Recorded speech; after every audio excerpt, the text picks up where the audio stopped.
সে কোন বন্ধু বলো বেশি বিশ্বস্ত, কার কাছে মন খুলে দেয়া যায়, কার কাছে সব কথা বলা যায়,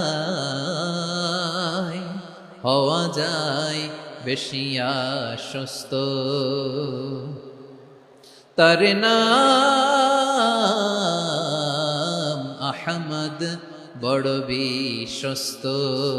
সে কোন বন্ধু বলো বেশি বিশ্বস্ত, কার কাছে মন খুলে দেয়া যায়, কার কাছে সব কথা বলা যায়,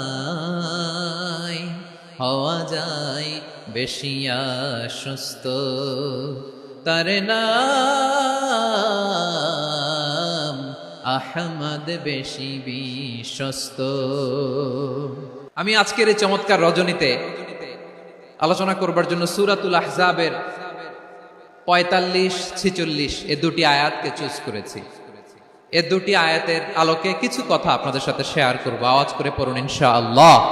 যেখানে আল্লাহ তাআলা বিশ্বনবীর 5টি বৈশিষ্ট্যের কথা বলেছেন। কয়টি? বিশ্বনবী সাল্লাল্লাহু আলাইহি ওয়াসাল্লামের জীবনী, ওনার বায়োগ্রাফি নিয়ে কথা বলাটা দুষ্কর, কারণ এটার কোনো শেষ নাই, কুল নাই, কিনারা নাই, বিয়ন্ডলেস, বাউন্ডলেস, বটমলেস। সুবহানাল্লাহ বলেন। কারণ তিনি তো এমন নবী যিনি হ্যাঁ বললে এটা শরীয়তে হালাল হয়ে যায়। নবীর মুখ দিয়ে যদি বের হয় হ্যাঁ, নাম, ইয়েস, তাহলে এটা হালাল। ঠিক কিনা বলেন? এ নবীর মুখ দিয়ে যদি না বের হয় যে না, নো, তাহলে এটা শরীয়তে হারাম হয়ে যায়।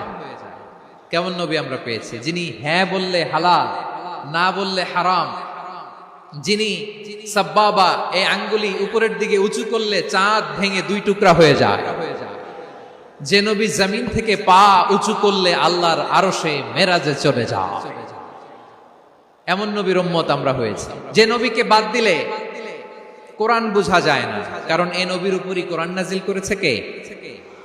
এ নবীকে বাদ দিলে হাদিস বোঝা যায় না, কারণ হাদিস তো এ নবীর মুখনিসৃত পবিত্র বাণী। সুবহানাল্লাহ পড়েন। এ নবীকে বাদ দিলে জান্নাত চিনা যায় না, কারণ জান্নাত তিনি চাক্ষুষ দেখে এসে আমাদেরকে মেরাজ শেষে বর্ণনা করে শুনিয়েছেন। এ নবীকে বাদ দিলে জাহান্নাম চেনা যায় না, এ নবীকে বাদ দিলে আমার রবকে চেনা যায় না। ঠিক কিনা বলেন? তো বিশ্বনবীর 5টি বৈশিষ্ট্যের কথা আল্লাহ তাআলা এই সূরাতে উল্লেখ করেছেন।